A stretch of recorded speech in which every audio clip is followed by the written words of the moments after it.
sinh như thế này. Ở thành phố Nazareth, miền Galilee, xứ Palestine, có cô Mary và anh Joseph, hai người yêu nhau và đã đính hôn.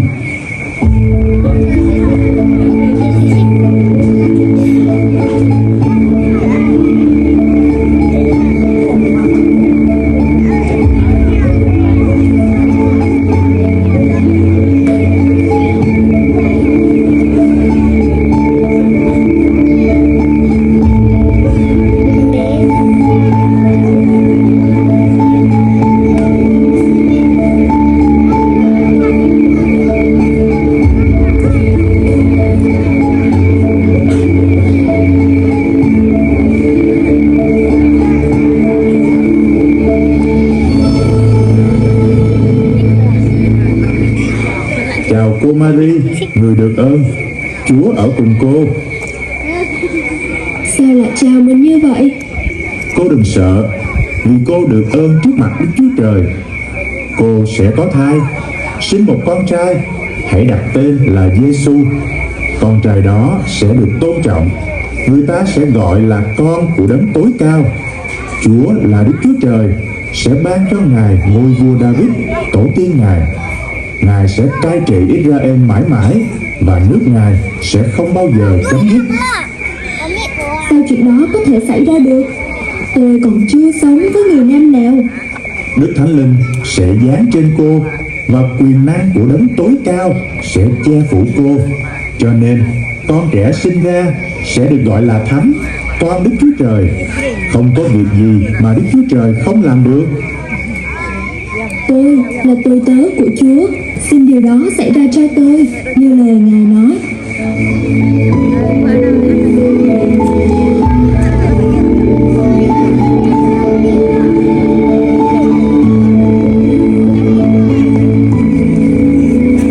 Chắc chắn cô Mary sẽ đi gặp anh Joseph để kể lại mọi chuyện.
Chuyện gì về em?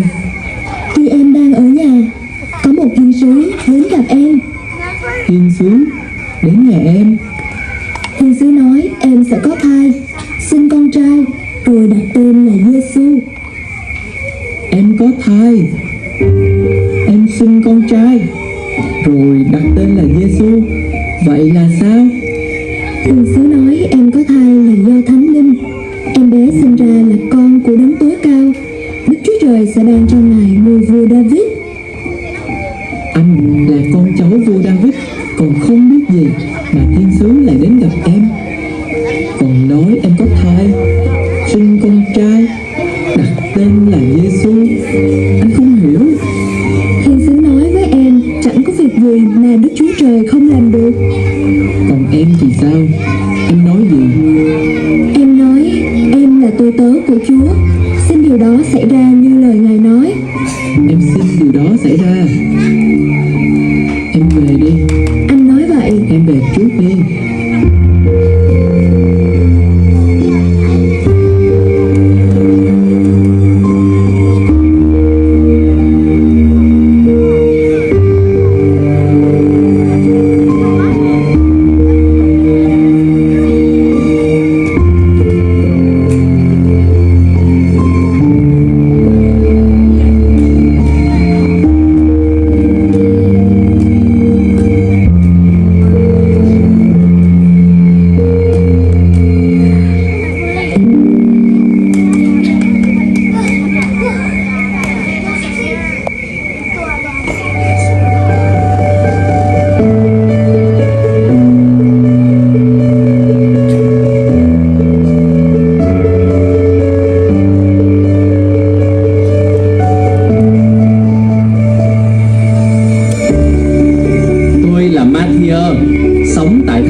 theo ta. Tôi liền bỏ nghề thu thuế và đi theo Chúa, làm môn đệ của Ngài. Chúa dùng tôi để ghi lại những chuyện xảy ra trong cuộc đời của Ngài. Khi anh Joseph nghe tin cô Mary có thai do quyền phép Đức Thánh Linh, vì anh là người công chứng, không muốn cô bị sỉ nhục, nên anh định âm thầm từ hôn.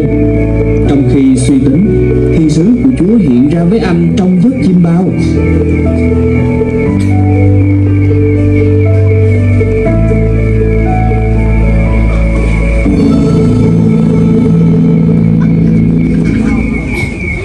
Anh Joseph, con cháu vua David, đừng ngại cưới cô Mary làm vợ, vì thai trong lòng cô là do Đức Thánh Linh.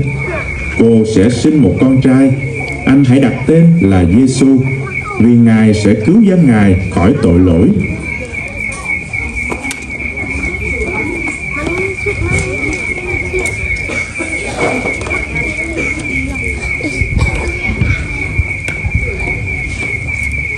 Mary nói đúng, cô ấy có thai là do Thánh Linh. Mình đã nghĩ sai về Mary rồi, mình phải nói chuyện này với Mary. Phố Nazareth, miền Galilee. Em bé Giêsu lại được sinh ra tại thành phố Bethlehem, miền Jude. Chuyện đó xảy ra khi chỉ truyền lệnh kiểm tra dân số trên toàn đế quốc. Đây là cuộc kiểm tra dân số đầu tiên được thực hiện trong thời ông Quirinius làm thống đốc ở Syria. Mỗi người đều phải trở về quê quán để đăng ký.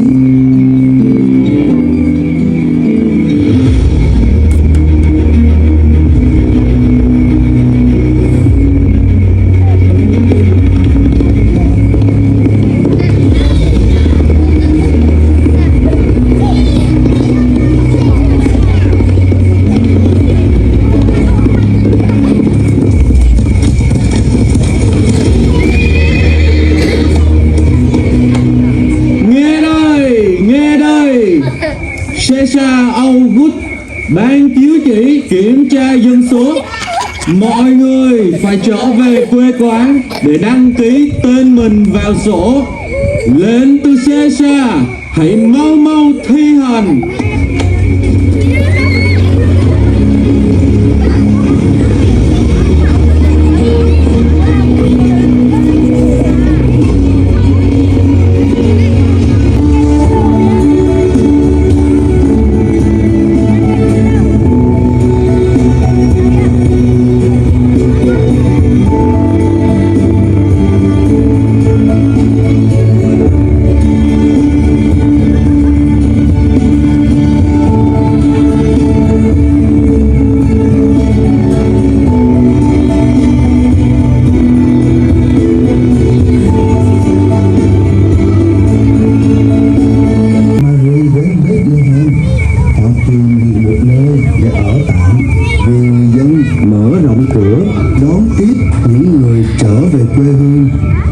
Trong khi họ ở đó thì cô Mary đến ngày sinh.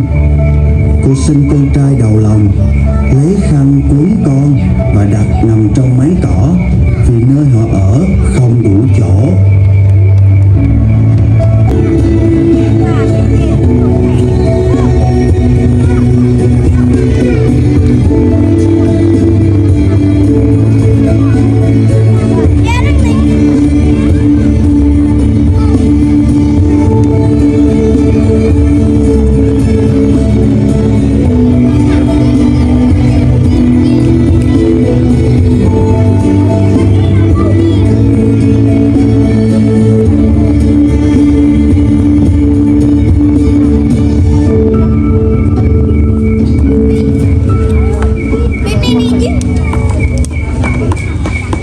Được thông báo cho người Do Thái là các anh chăn chiên tại thành Bethlehem.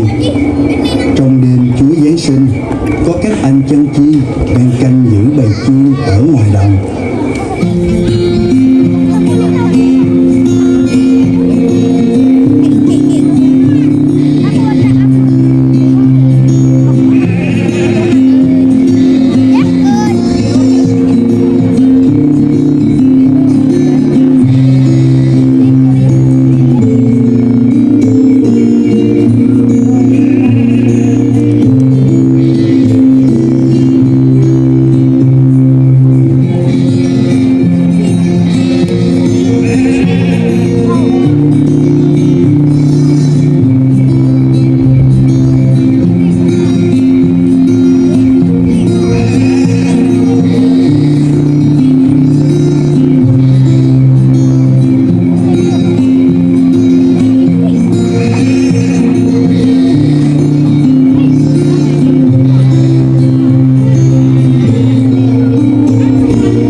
sẽ báo cho các anh một tin mừng, sẽ là niềm vui lớn cho toàn dân. Hôm nay, trong thành phố David đã sinh ra cho các anh đấng cứu thế. Ngài là đấng Messiah, là Chúa. Đây là dấu hiệu cho các anh nhận ra Ngài. Các anh sẽ gặp một em bé quấn khăn nằm trong máng cỏ.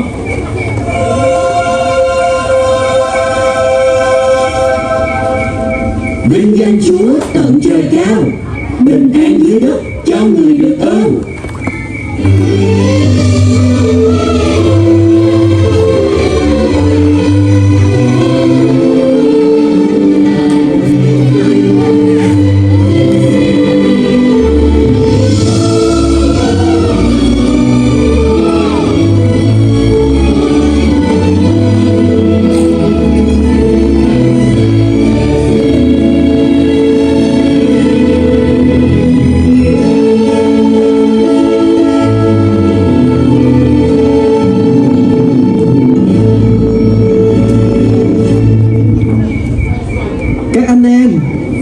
Về Bethlehem để xem việc Chúa đã báo cho chúng ta biết.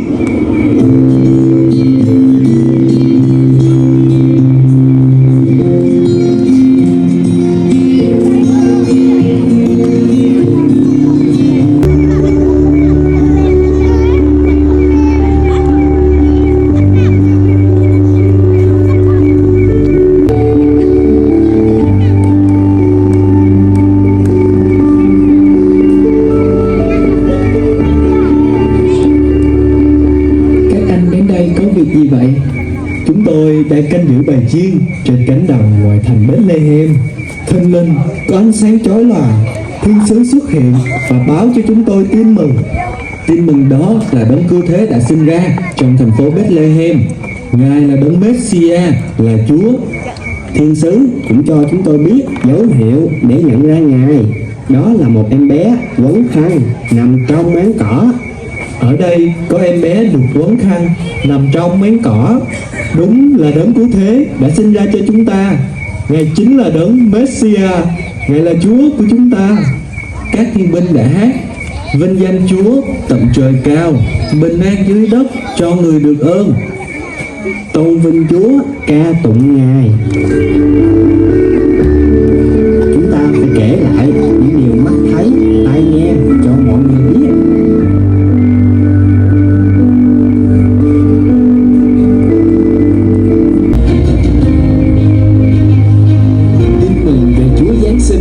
Chẳng những được báo cho người Do Thái mà còn được báo cho những người không phải là dân Do Thái. Trong thời vua Herod, sau khi biết Chúa Giêsu sinh ra, có các nhà thông thái bên Đông Phương nhìn thấy ngôi sao nên tìm đến Jerusalem.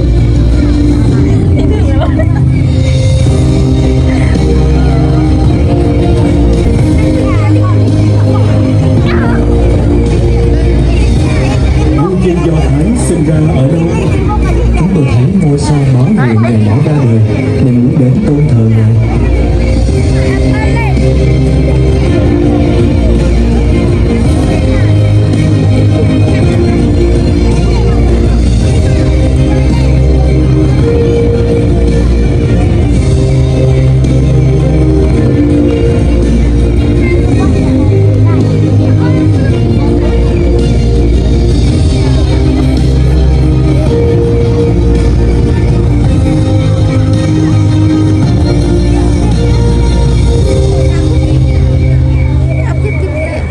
Vua dân Do Thái sinh ra ở đâu? Từ Đông Phương chúng tôi thấy ngôi sao báo hiệu Ngài đã ra đời nên tìm đến để tôn thờ Ngài. Vua dân Do Thái, vua dân Do Thái đã ra đời à? Gọi các thầy chánh tế, các thầy thông giáo cho ta. Từ bên Đông Phương, các ông thấy ngôi sao, các ông nghĩ vua dân Do Thái đã ra đời à? Các ông vượt đường xa đến Jerusalem, kinh đô của vua dân Do Thái.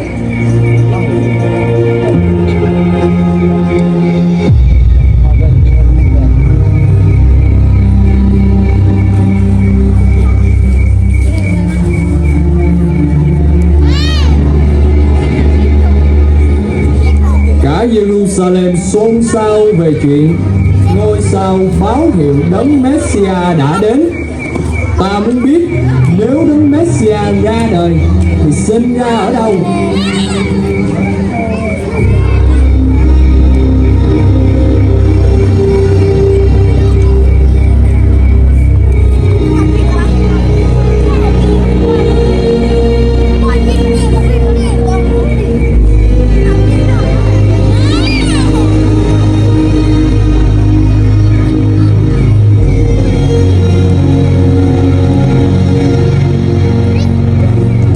Tiên tri Miche cho biết đấng Messia sẽ ra đời tại thành Bethlehem, miền Jude.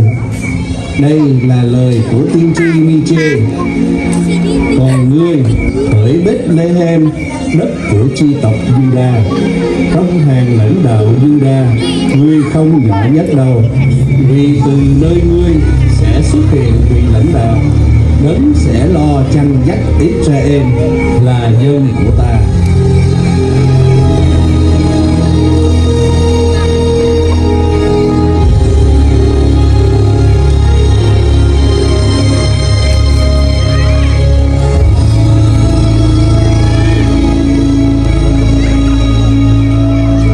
Thấy ngôi sao xuất hiện khi nào? Sách tiên tri cho biết đấng Messia ra đời ở Bethlehem. Các ông hãy đi và tìm hiểu kỹ càng về con trẻ đó. Khi tìm được, hãy trở lại cho ta biết. Ta cũng muốn đến tôn thờ Ngài.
Ở tận đông phương thấy ngôi sao sáng lên đường đi ngay, đường xa muôn dặm tháng ngày, nhờ kinh thánh biết nơi Ngài giáng sinh.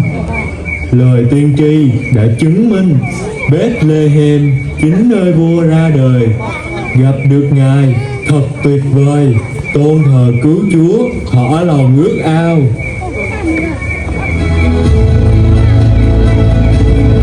Vàng dân lên Chúa chỉ cao, vinh quang thuộc đấng đã vào trần gian.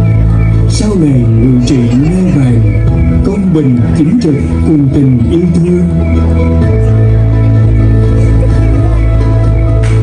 Kính dân cứu Chúa nhũ hương, cầu thay nhân loại vấn vương tội tình.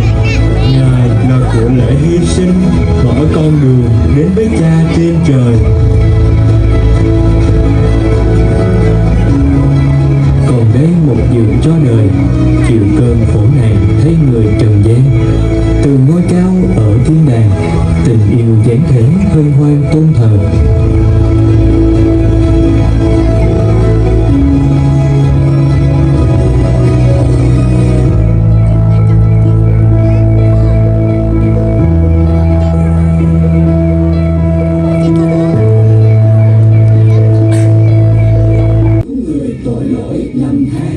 Ngài đã chịu chết trên cây thập hình.